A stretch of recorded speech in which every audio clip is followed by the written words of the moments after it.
Shalom. Puji syukur kepada Tuhan, oleh kemurahannya kita berjumpa kembali untuk merenungkan firman Tuhan. Kita akan mulai dengan membuka dari Injil Matius pasal ke-6. Kita baca mulai ayat 19. Matius 6 ayat 19 saya akan bacakan. Janganlah kamu mengumpulkan harta di bumi ngengat dan karat merusakkannya dan pencuri membongkar serta mencurinya. Tetapi kumpulkanlah bagimu harta di sorga ngengat dan karat tidak merusakkannya dan pencuri tidak membongkar serta mencurinya.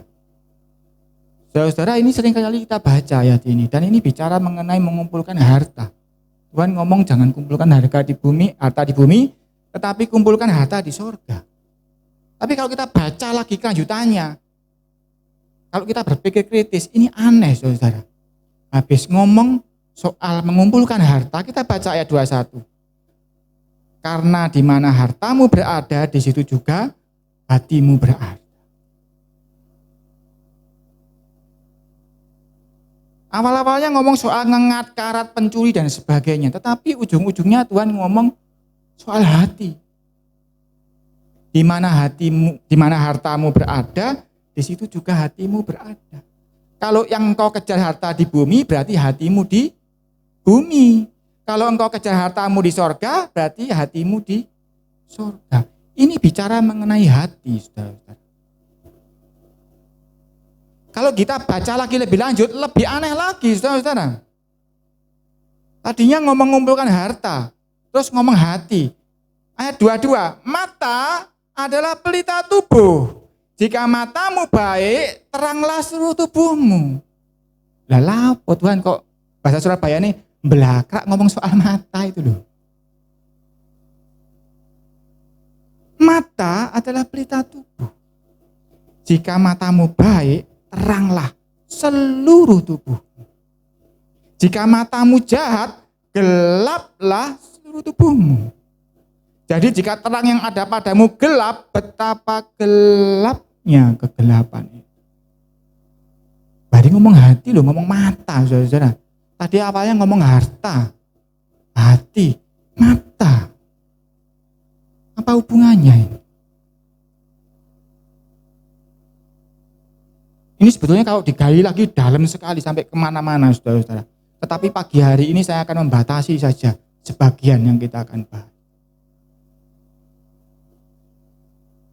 Kalau lanjut lagi saudara-saudara, belakang kemana-mana lagi saudara. 24. Tak seorang pun dapat mengabdi kepada dua tuan. Karena jika demikian ia akan membenci yang seorang dan mengasihi yang lain. Atau ia akan setia kepada yang seorang dan tidak mengindahkan yang lain. Kamu tidak dapat mengabdi kepada Tuhan dan kepada Mammon. Kata-kata mengabdi di sini,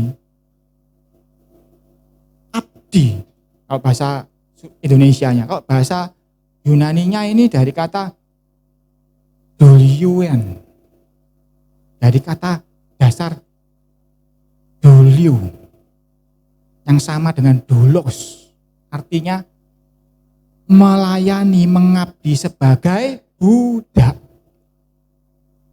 Jadi bukan karyawan loh, budak.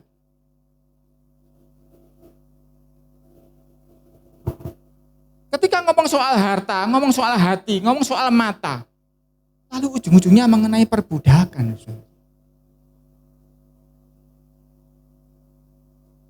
Di sini jelas dikatakan, engkau tidak dapat menjadi budaknya Tuhan dan budaknya Mammon dalam waktu bersamaan. Pasti milih salah satu. Budaknya Mammon apa budaknya Tuhan? Hambanya Mammon atau hambanya Tuhan? Mammon sendiri dalam bahasa Yunaninya Mammonas. Ini terminologi dalam bahasa Semit ya. Semit itu Timur Tengah loh, Semit itu. Semit dari kata Sem. Jadi Semit itu bangsa-bangsa keturunan Sem itu Semit. itu ada istilah namanya mamona. Dari kata mamonas yang artinya kekayaan. Arti lebih detail lagi adalah harta yang kepadanya orang itu mempercayai. Nah, jadi enggak sekedar harta. Mamonas itu adalah harta di mana orang itu mempercayainya. Harta ini bisa macam-macam, bisa kekayaan, emas, perak, uang, properti, keunggulan, kemampuan dan sebagainya, itu mamonas. Tapi enggak sekedar cuman uang. Cuman menjelang semakin akhir zaman, semua hal itu dikumpulkan dalam satu kata namanya uang, betul enggak? Banyak hal, hampir semua hal bisa diselesaikan dengan uang kan? Kita bekerja, soro-soro, hasilnya apa? Uang. Kalau zaman dulu kan orang macul, nanam ubi, dapatnya ubi. Sekarang enggak, ujung-ujungnya dapatnya uang. Jadi semuanya dirangkum menjadi uang. Makanya mamon ini seringkali di akhir zaman dikatakan uang. Tapi sebetulnya artinya mamon itu enggak sekedar uang, itu harta. Harta itu bisa uang, bisa apapun. Misalnya engkau jagoan kungfu, keahlian kungfumu itu harta. Engkau ahli matematika, keahlian matematikamu itu juga harta. Karena ujung-ujungnya kalau engkau ngelesi matematika dapat uang juga dong. Harta ini bicara mengenai banyak hal. Intinya harta di sini adalah harta, kekayaan, sesuatu potensial yang kepadanya kita menaruh percaya, itu mamon.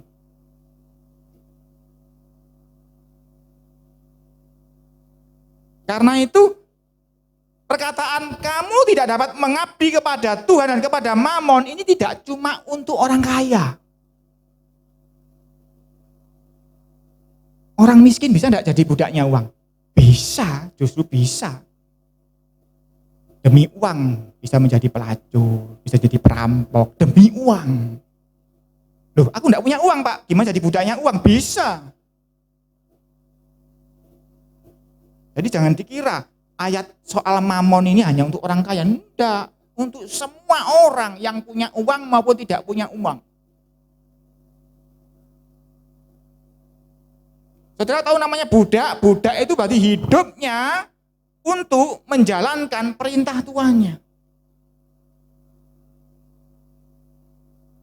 Jadi hidup kita ini sebetulnya keputusan-keputusan kita untuk melangkah A atau B itu dipengaruhi oleh Tuhan ataukah mamon. Nah itu loh saudara. Seringkali kita kan nggak ngerti ya mungkin ya. Hambanya mamon itu ya apa sih? Kadang-kadang enggak Pak, uangku untuk kolektor kok. Uangku untuk nolong banyak orang kok.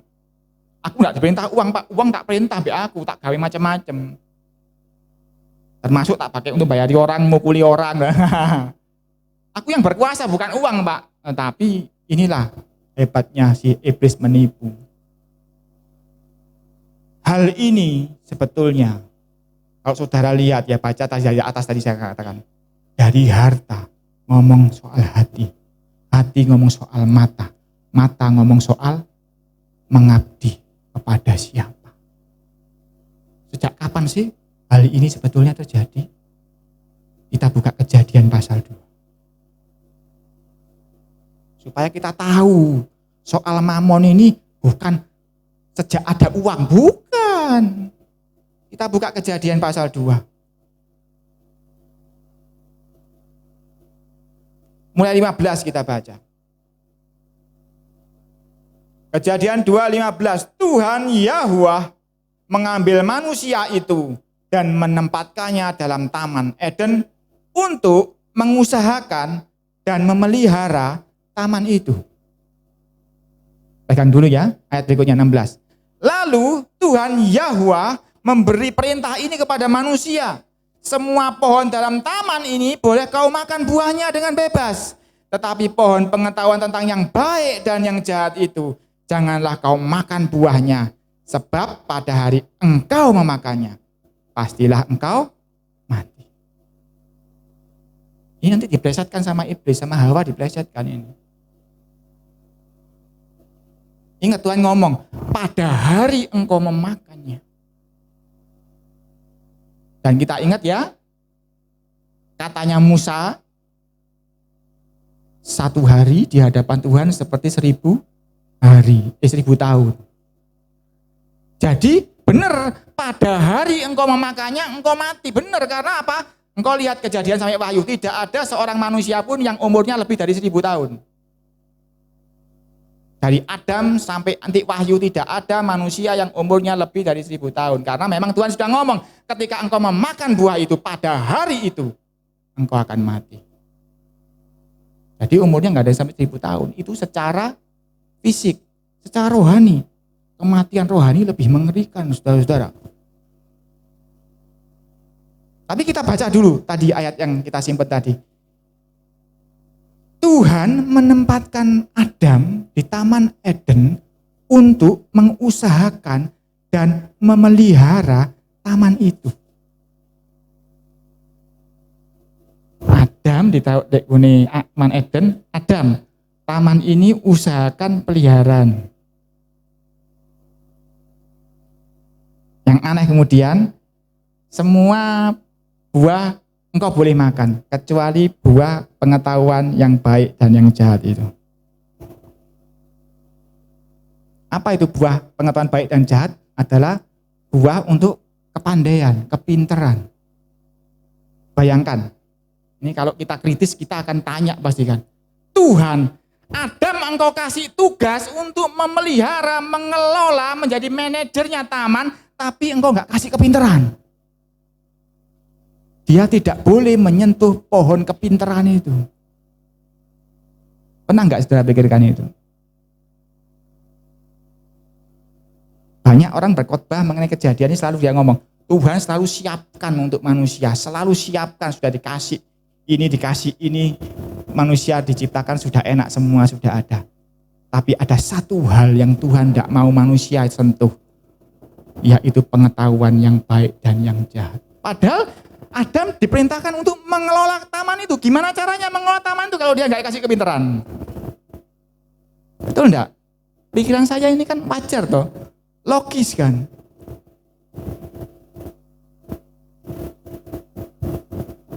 Kalau saya kasih tugas ke anak saya misalnya, Lois, tolong papa masakkan ayam saus Inggris. Tapi ada catatan ya, kamu enggak boleh nyontoh, ngerpek ke YouTube ataupun ke internet dan sebagainya. Apa yang kau lakukan, Lois? Hah?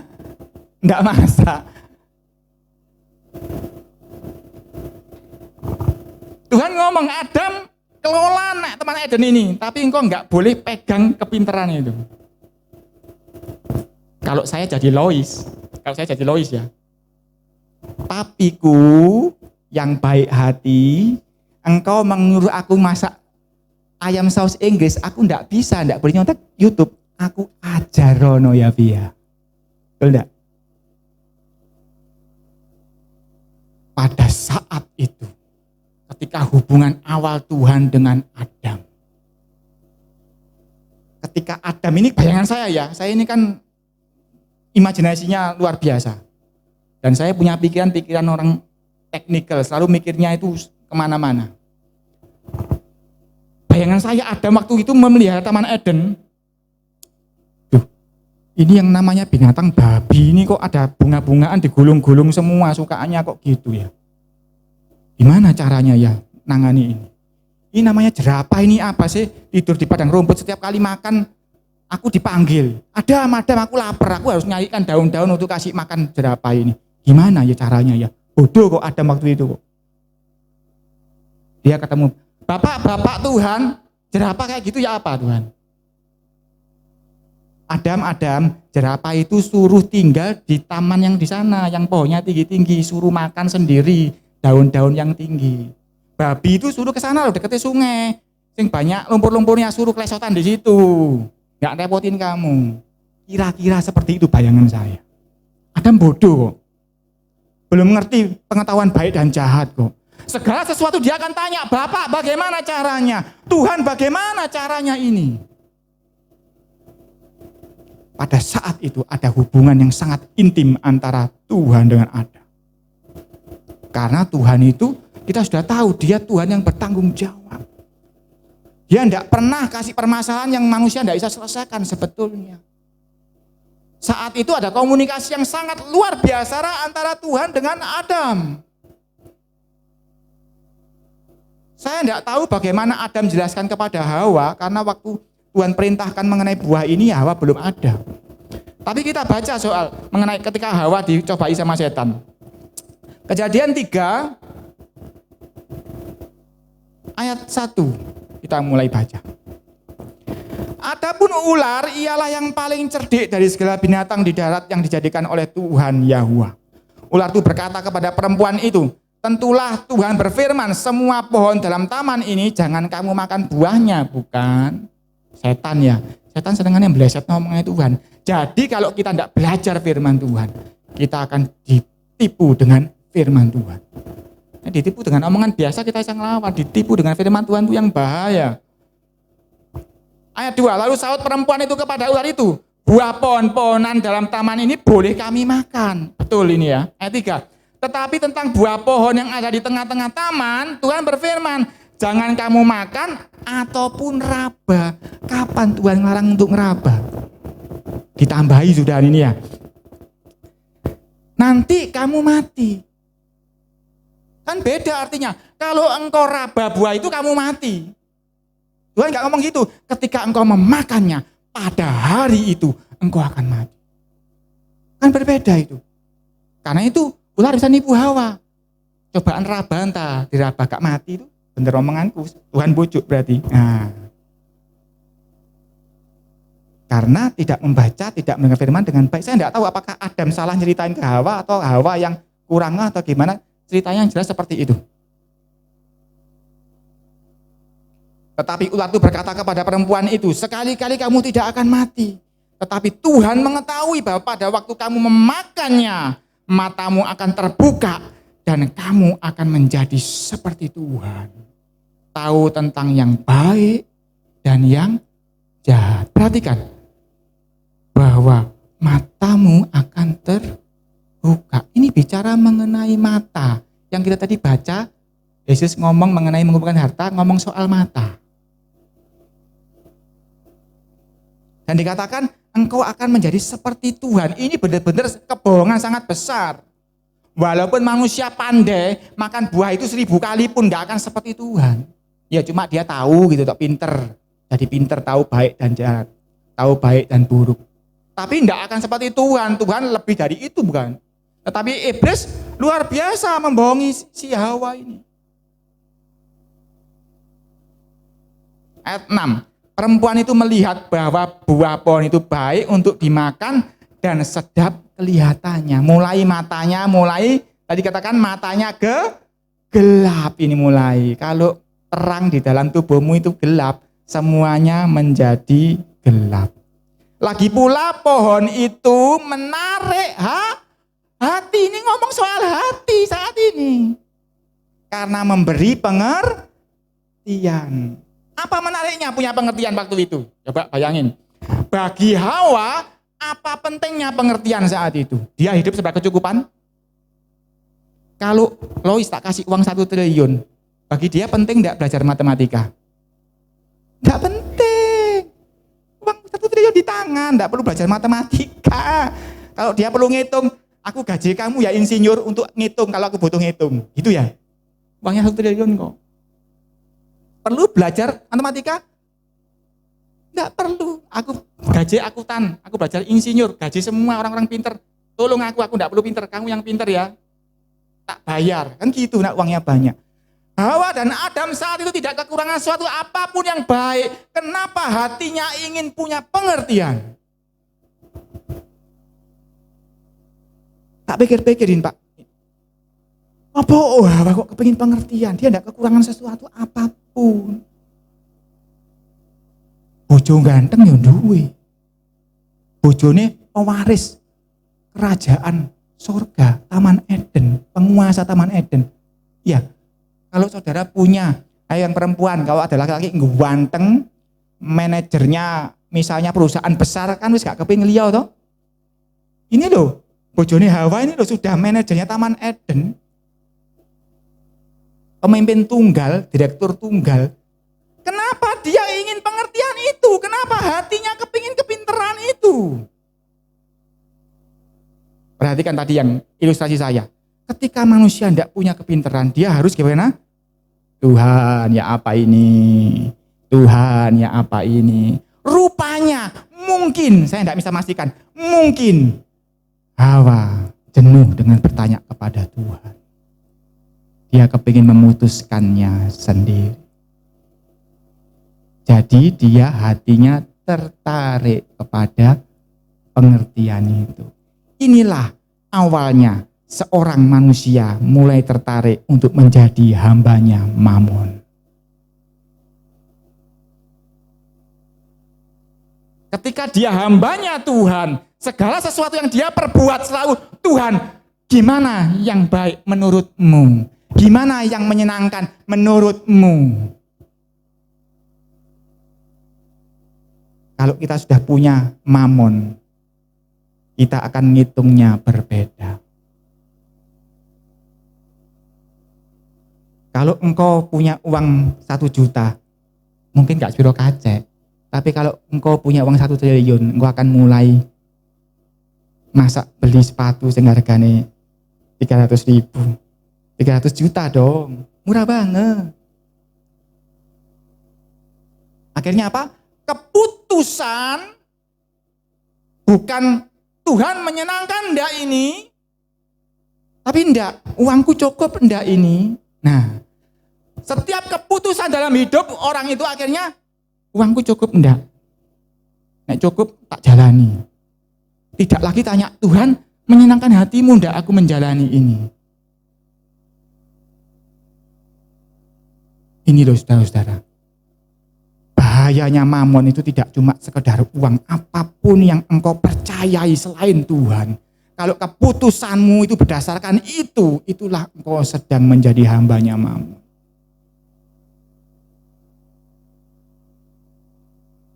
Contoh, kalau saudara punya uang 5 juta itu cukupnya cuma pergi ke Bali. Ya wis aku ke Bali aja. Loh, apa kamu gak ke Singapura? Ya karena uangku cukupnya ke Bali. Kenapa kamu tidak ke Pasuruan? Kan ya cukup ke Pasuruan. Nah, mulai tanya, iya, apa, oh ya. Ya kan? Tetapi manusia kadang-kadang seringkali, seperti katakan firman Tuhan, yang kau minta itu hanya untuk memuaskan keinginanmu. Aku kepingin sebetulnya Singapura, tapi cukupnya ke Bali, ya aku ke Bali aja. Artinya apa? Ketika dia pergi ke Bali, keputusan dia pergi ke Bali, itu karena hitung-hitungan uang. Bukan karena, Tuhan, aku boleh enggak hari ini liburan ini ngelencer ke Bali? Harus tanya tak Pak? Ya terserah Anda. Tetapi saya kasih ilustrasi tadi, pada saat Adam belum jatuh dalam dosa, bayangan saya, dia akan selalu tanya kepada Tuhan.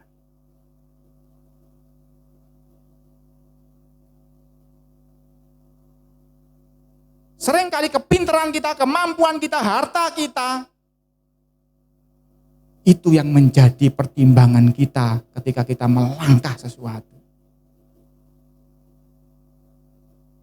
Kita seringkali tidak lagi menggubris. Jadi saudara-saudara, saat itu belum ada uang, tapi Mamon sudah berkuasa. Saya lanjutkan. Lalu ia, Hawa, mengambil dari buahnya dan dimakannya dan diberikannya juga kepada suaminya yang bersama-sama dengan dia, dan suaminya pun memakannya. Akhirnya Hawa dan Adam punya pengertian yang baru. Seperti Tuhan? Enggak juga. Ada kemampuannya Tuhan yang dia punya, tapi seperti Tuhan jauh masih ada. Tetapi dia sudah tertipu oleh iblis. Gara-gara dikatakan, kalau engkau makan buah itu, engkau akan tahu yang baik dan yang jahat, dan engkau akan seperti Tuhan. Godaannya itu yang menggoda Hawa, seperti Tuhan. Aku seperti Tuhan, perlu tanya Tuhan enggak? Enggak perlu tanya Tuhan, orang seperti Tuhan sudah.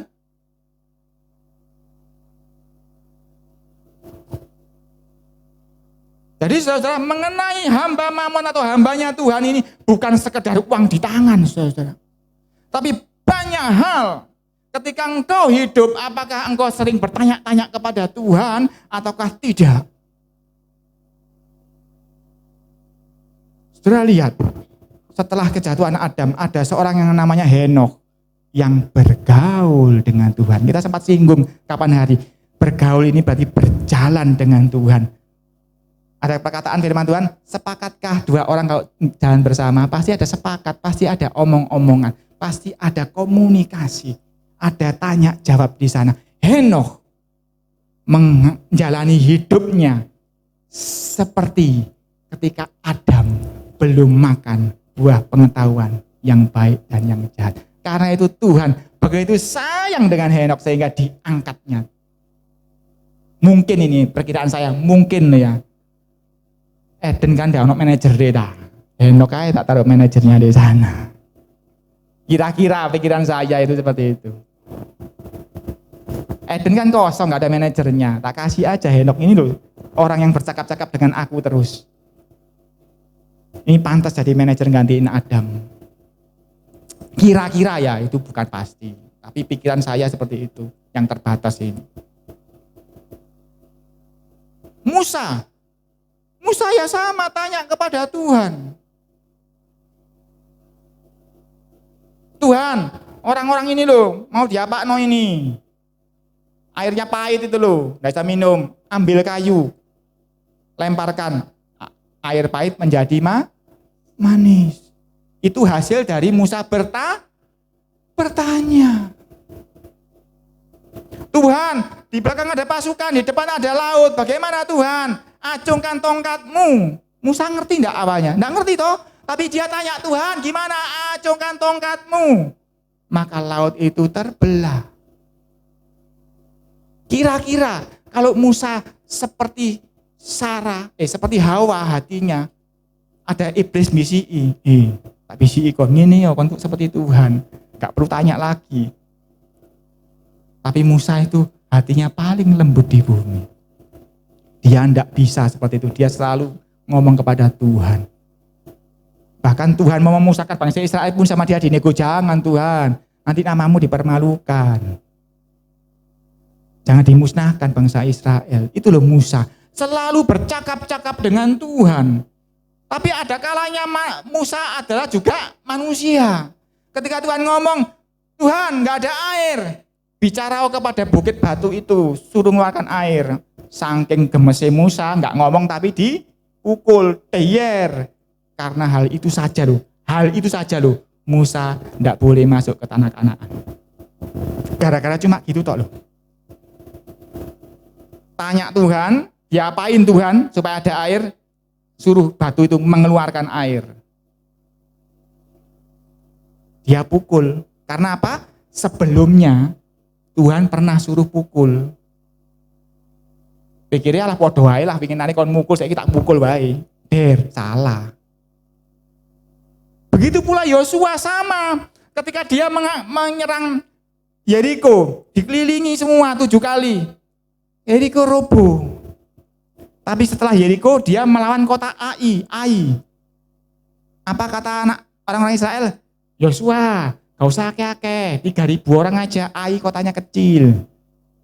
Tanpa tanya Tuhan, diseranglah. 3.000 orang dipukul, terbirit-birit. Mereka menangis ngomong, Tuhan, kamu kok begini? Padahal bukan salah Tuhan. Engkau tidak tanya untuk Ai diapain. Yeriko lain, Ai lain. Akhirnya Yosua dikasih tahu Tuhan. Akhirnya Yosua tanya Tuhan, ya apa iki Tuhan? Yosua tanya akhirnya. Tuhan ngomong, ada yang jahat mencuri harta di Yeriko. Lalu yang kedua, serang Ai dengan cara gini ya. Engkau kasih pasukan di belakang kota Ai. Nanti kamu maju, orang Ai nyerang keluar kota, yang belakang itu serang kotanya. Loh, caranya Tuhan kan bulat dong. Enggak sama kan di setiap keadaan. Begitu pula Raja Daud. Ketika orang Filistin menyerang di lembah Refaim, Tuhan, dia tanya, Tuhan, diserahkan enggak orang Filistin ini? Ya tak serahkan, serbu sama Daud, menang. Orang Filistin ini balas dendam, datang lagi ke tempat yang sama loh, lembah Refaim loh, tidak beda tempat loh. Daud tidak keminter seperti Yosua. Daud tanya lagi sama Tuhan, Tuhan, ya apa kali ini diserahkan ndak be aku? Saudara percaya aja. Ada Daud seperti itu. Dia tanya lagi, padahal di tempat yang sama, musuhnya sama. Tapi dia tidak mau pakai kebiasaan lama. Dia tanya, Tuhan, piye ini nyerang lagi di tempat yang sama. Tuhan ngomong, ojo diserang saiki. Kamu muter ke tempat pohon-pohon kertau. Nanti ketika ada suara derap kaki pasukan Tuhan di atas pohon kertau, serbuan itu. Akhirnya diserbu dan kekalahannya luar biasa, dikejar sampai mana gitu ya, saya lupa. Tetapi Daud dengan musuh yang sama, di tempat yang sama, dia tanya lagi sama Tuhan. Itulah hebatnya Daud, sehingga dia katakan apa? Sungguh hatinya melekat kepada. Karena yang satu ini loh suka tanya sama aku. Tetapi kita sering kali karena kita pinter, karena kita kuat, karena kita kaya dan sebagainya, kita sering kali ngambil putusan berdasarkan itu tadi semua. Kepinteran kita, kekuatan kita, kekayaan kita, itulah mammonas. Ketika kita tidak menjadi budaknya Tuhan, saat itulah kita menjadi budaknya Mammon.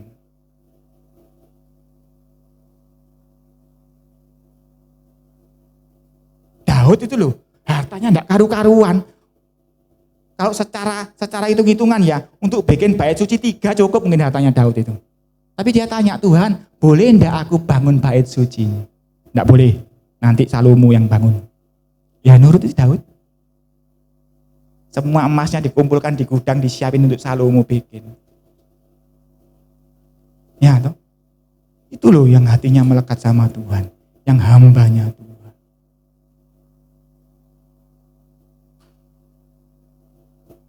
Sampai ada tertulis kan, orang kaya sukar masuk surga. Kenapa seperti itu? Karena semakin kaya, semakin pinter, semakin kuat, orang itu semakin sedikit tanya kepada Tuhan biasanya.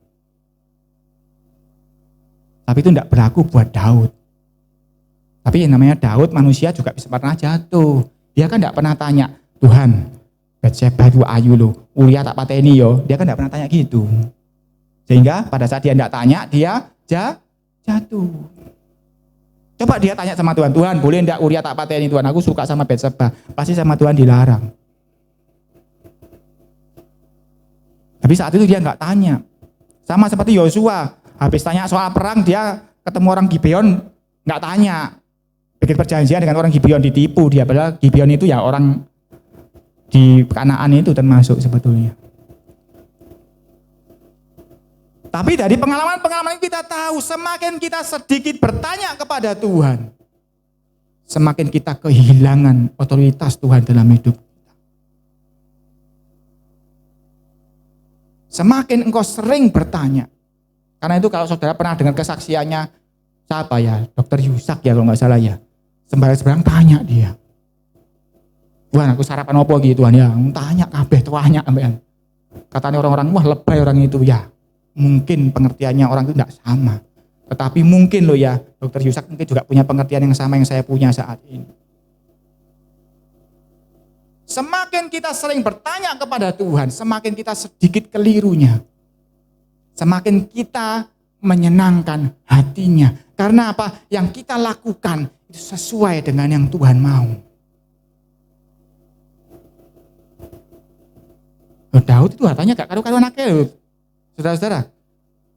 Tapi dia ya tidak mau bangun bait suci itu karena tidak boleh sama Tuhan. Kita, mana bisa di stop kalau kita sudah punya uang banyak? Tidak bisa. Tidak bisa di stop, angel. Ayo nek uangmu banyak, nek gak wis tutup dindi gak karu-karuan misalnya. Bisa nek uangnya banyak, sabar, wangel. Ada orang jajaran gitu, apa kamu tak tuku kamu ya? Gitu, uangnya banyak ya tuh. Tapi kalau uangnya sedikit, ya ampun Pak, ampun, maaf. Walaupun dia nggak salah ngomong maaf akhirnya. Karena uangnya sedikit. Karena itu dikatakan orang kaya sulit masuk kerajaan surga. Hanya karena itu sebetulnya, bukan karena kayanya. Tapi hatinya tadi, kita ngomong soal hati kan, habis ngomong harta, Tuhan ngomong hati, terus mata, terus keputusan untuk mengambil sikap mau jadi budaknya siapa.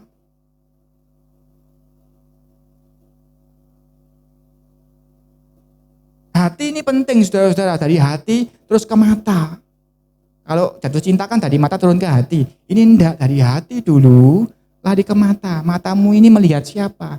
Tuhan selalu ngomong, manusia melihat yang kelihatan mata. Tapi aku melihat yang di dalam hati. Iya enggak? Saudara coba misalnya ada orang kaya sama orang biasa. Ayo saudara kan mau orang kaya, ya monggo Pak, ini orang biasa. Artinya apa? Saudara memperlakukan orang berdasarkan kaya atau tidak. Itu sudah menjadi hambanya Mamon. Karena apa? Saudara memutuskan menghormati seseorang karena pertimbangan bukan Tuhan. Pertimbangannya adalah uang. Saudara punya uang yang enggak. Yang punya uang orang itu. Tapi saudara sudah jadi hambanya uang. Oh, bisa ya? Enggak punya uang bisa jadi hambanya uang. Tuhan, aku nanti perpuluhan. Tuhan pasti perpuluhan. Nek gajiku 10 juta. Jadi keputusan perpuluhan dan tidak dari mana? Dari kalau gajinya 10 juta karena uang. Jadi keputusannya karena uang, itu namanya hamba uang. Lain kalau keputusannya Tuhan, aku belum bisa, tolong Tuhan ya. Kasih aku kemampuan untuk perpuluhan. Saat ini aku masih kurang. Itu berbeda. Artinya dia masih ngomong sama Tuhan, minta izin Tuhan, bijim, gitu ya. Time out Tuhan, bijim. Tapi ada orang yang, aku dewe kurang kok mau kayak perpuluhan. Artinya dia nggak ngasih perpuluhan karena hitung-hitungan kurang, karena angka, karena harta. Keputusan dia melakukan sesuatu bukan karena Tuhan, tapi karena angka, karena mamon itu.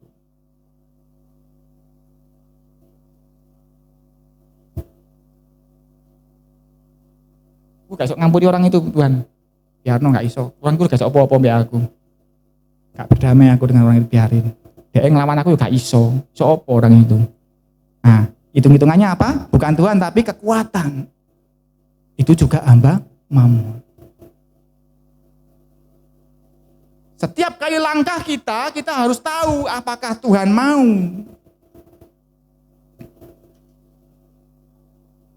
Kita buka Kolose pasal 3. Masih ada waktu ya. Kolose pasal 3.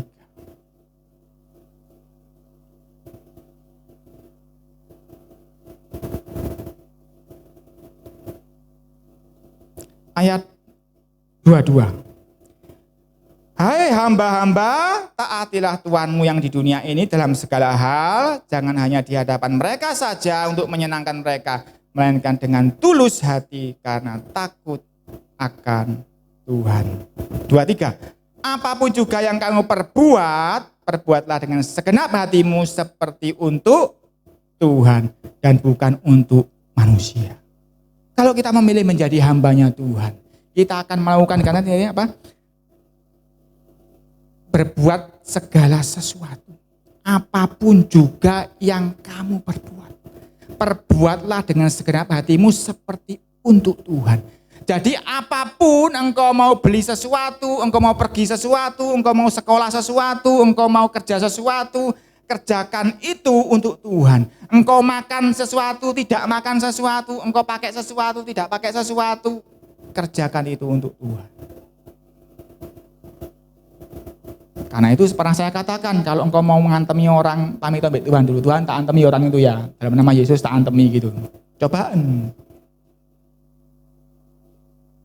Itu sebetulnya untuk supaya mencegah kita menjadi hambanya Mamon. Setiap saat wadul sama Tuhan, lapor sama Tuhan. Dikatakan di sini, apapun yang kau lakukan, lakukan untuk Tuhan.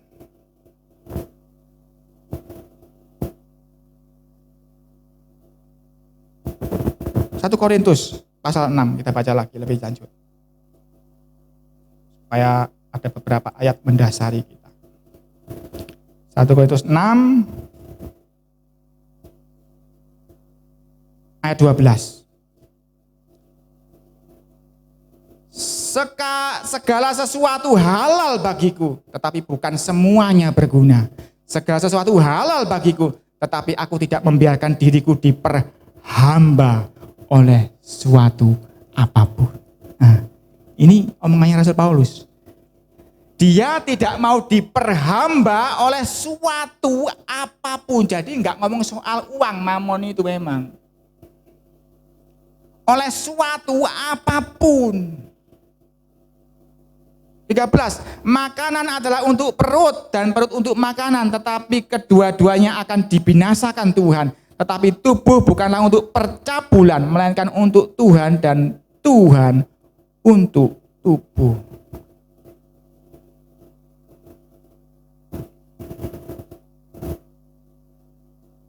Rasul Paulus ngerti semua soal makanan halal dan haram.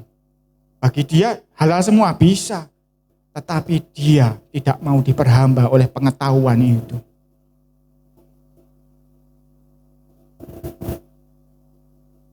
Lebih lanjut, baca lagi Roma 14.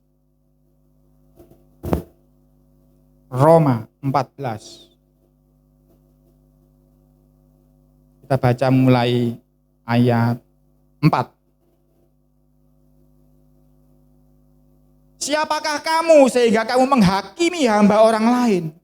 Entahkah ia berdiri, entahkah ia jatuh, itu adalah urusan tuannya sendiri.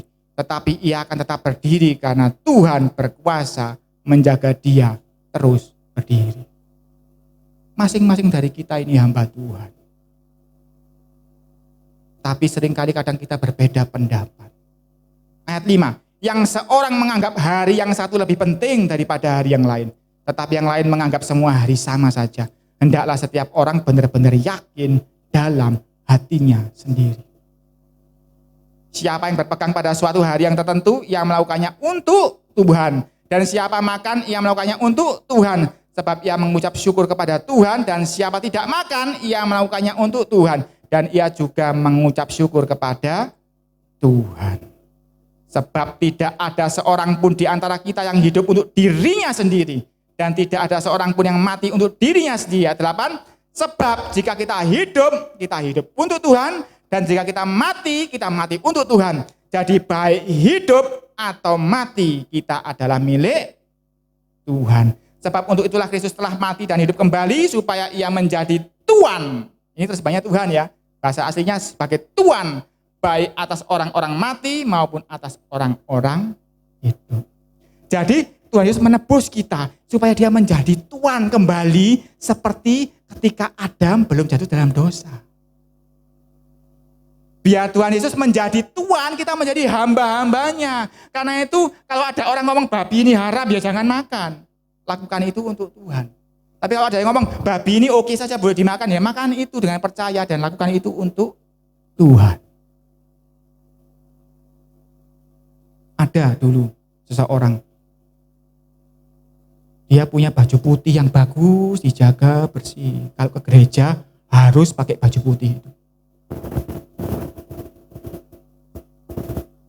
Kalau baju putih itu sampai dicuci belum kering, dia nggak ke gereja. Karena pengertiannya memang seperti itu. Tetapi sebetulnya kalau dia lakukan itu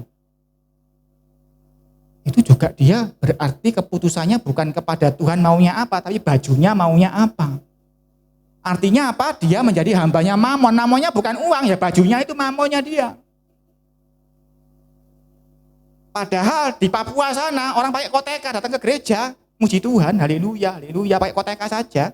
Tahu koteka ya?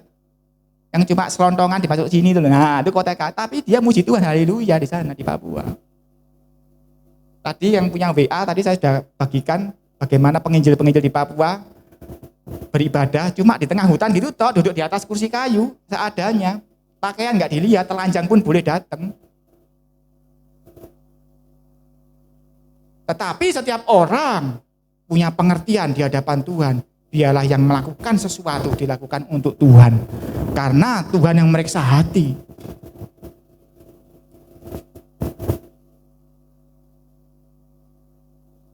Tetapi di sini dikatakan bahwa baik mati, baik hidup, lakukan untuk Tuhan.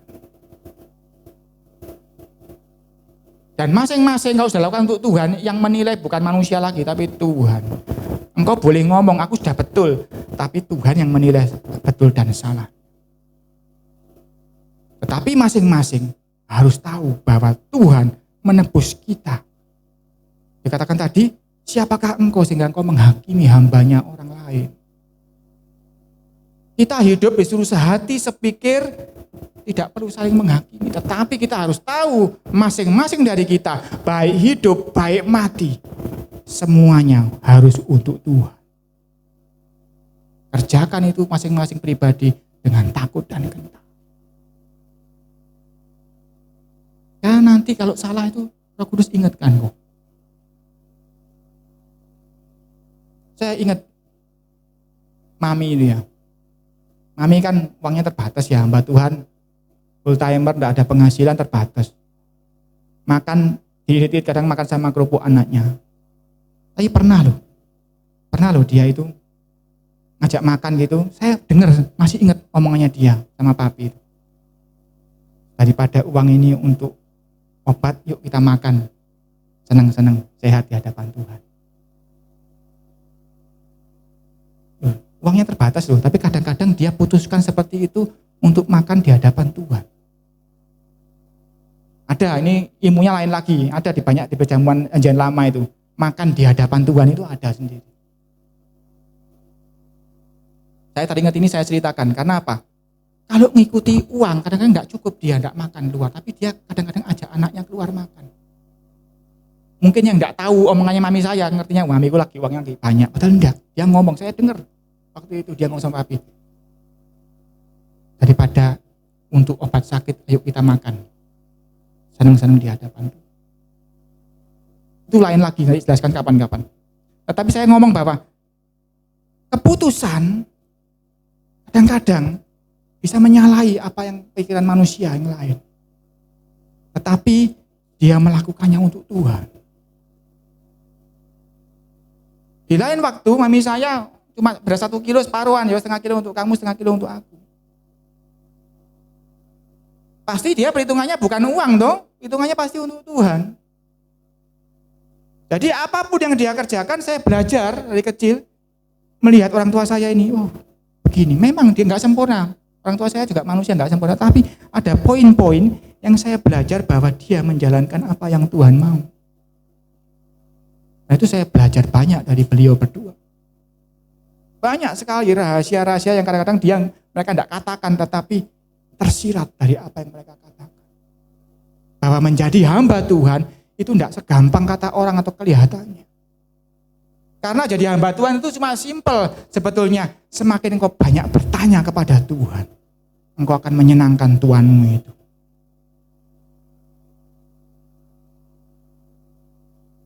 Karena itu doa penting, baca firman Tuhan penting. Masih ada waktu kita baca Roma 14. Oh sudah tadi ya. Yohanes 16 ayat yang terakhir.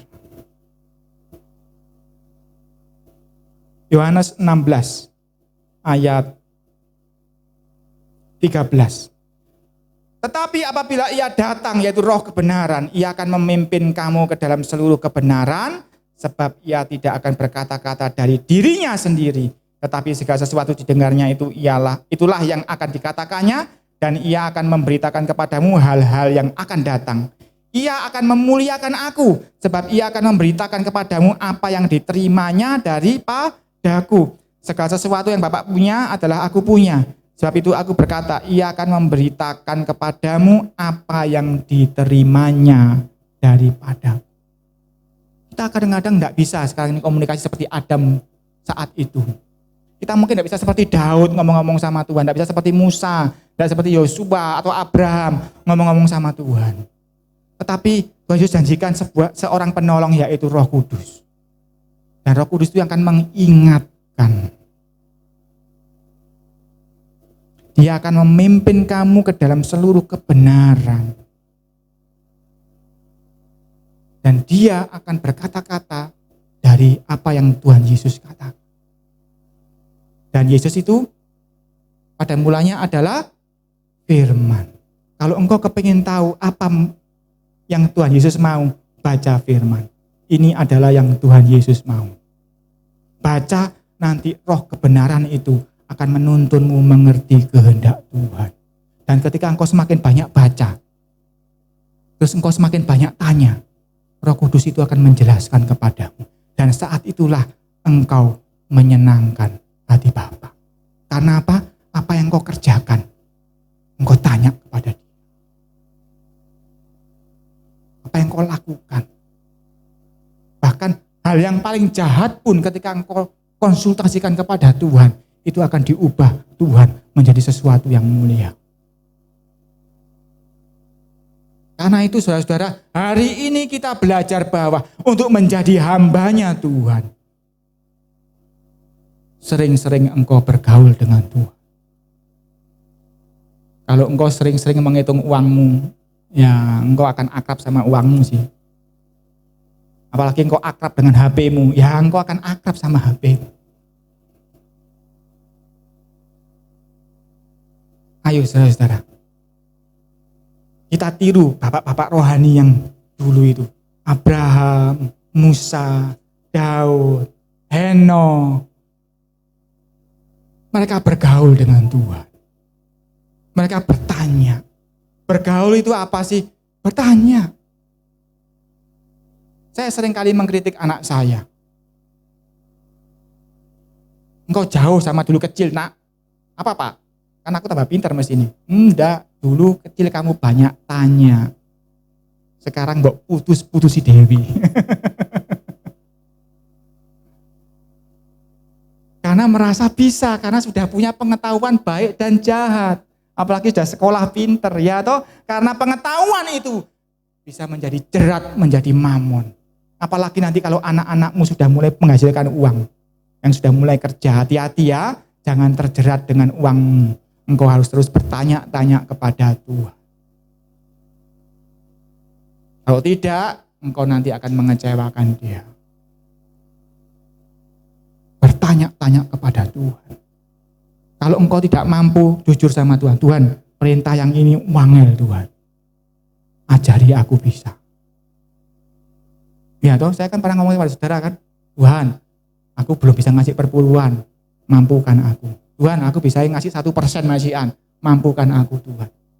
Tuhan itu Tuhan yang bertanggung jawab. Tapi ngomong sama Dia, diskusi sama Dia. Karena Dia tahu siapa kita ini debu, tidak mampu berjalan sendiri. Tetapi Dia paling suka kalau anaknya itu ngomong. Pesta, percaya, seperti saya tadi ngomong sama anak saya itu loh. Kon biyen cilik akeh takon papa, mama. Gini, Pak, betul ya. Seperti itu. Dan saya nggak pungkiri, anak saya juga bertumbuh. Masa remaja, belajar dari temannya, baca dari gurunya, baca dari sekolah, baca dari YouTube.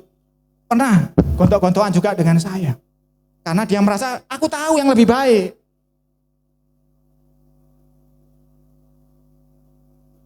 Tetapi lama-kelamaan dia juga tahu bahwa bapak ibunya ini mengasihi dia. Mana mungkin bapak ibu yang mengasihi memberikan ular ketika anaknya minta ikan? Iya dong? Karena itu saudara, apapun keadaanmu saat ini, seberapa kaya engkau, seberapa pintar engkau, seberapa kuat engkau, jangan lupa ketika engkau bertanya-tanya sama Tuhan, sungguh saudara, itu menyenangkan hati Bapa. Ayo, yang sudah jadi orang tua, betul enggak omongan saya? Walaupun engkau dikajak makan yang harganya sekali makan 2 juta, 3 juta, tapi nek engkau enggak dihargai, apa enak makanannya? Enggak toh? Karena apa? Komunikasi orang tua dengan anak ini penting. Bahkan melebihi dari yang bisa dihitung dengan angka, dengan uang.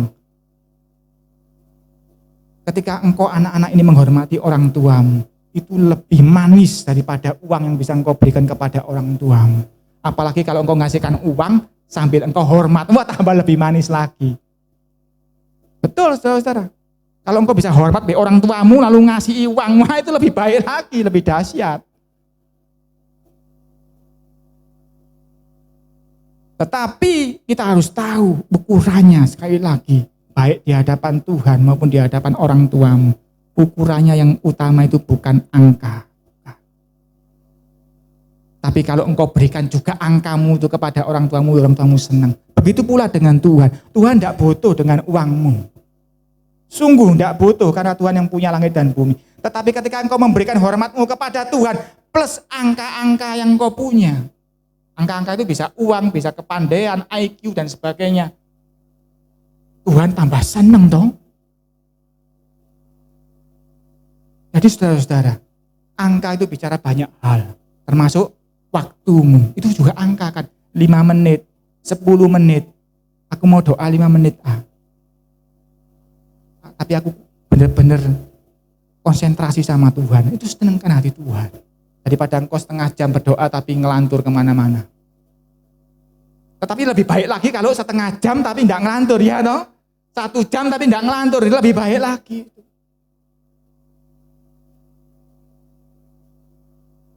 Tapi hari ini yang menjadi poin penting adalah kita harus tahu ketika Tuhan bicara mengenai harta. Dia ngomong mengenai hati. Dia ngomong mengenai mata. Dia ngomong mengenai keputusan kita. Dengan hati dan mata kita yang memandang segala sesuatu ini. Apakah kita memutuskan menjadi hambanya Tuhan atau hambanya Mammon? Dan setiap detik hidup kita itu keputusan demi keputusan. Kita bisa keliru, kita bisa bangun lagi. Tetapi sebagai anak-anaknya Tuhan, jangan lupa perbedaannya cuma satu. Ketika engkau banyak bertanya kepada Tuhan, engkau sedang mengesampingkan Mammon itu. Dan engkau mulai menaruh pengharapan, menaruh percayamu kepada Dia yang punya langit dan bumi. Mari kita sujud di dalam doa. Rana mataku sikata rana makina mato sirana mata. Tuhan, terima kasih Tuhan. Hari ini engkau mencelikkan mata rohani kami. Bahwa menjadi hambanya Mammon tidak cuma ngomong soal uang. Hambanya Mammon itu segala macam yang bukan Tuhan, itulah Mammon.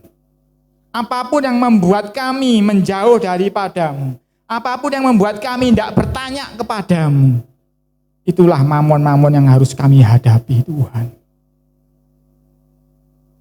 Ajar kami Tuhan untuk setiap hari terhubung dengan Engkau. Supaya hati kami melekat kepadamu. Supaya dalam setiap situasi, setiap kali segala keadaan yang kami hadapi, kami tahu kami melangkah di dalam iman sesuai dengan yang Engkau mau Tuhan.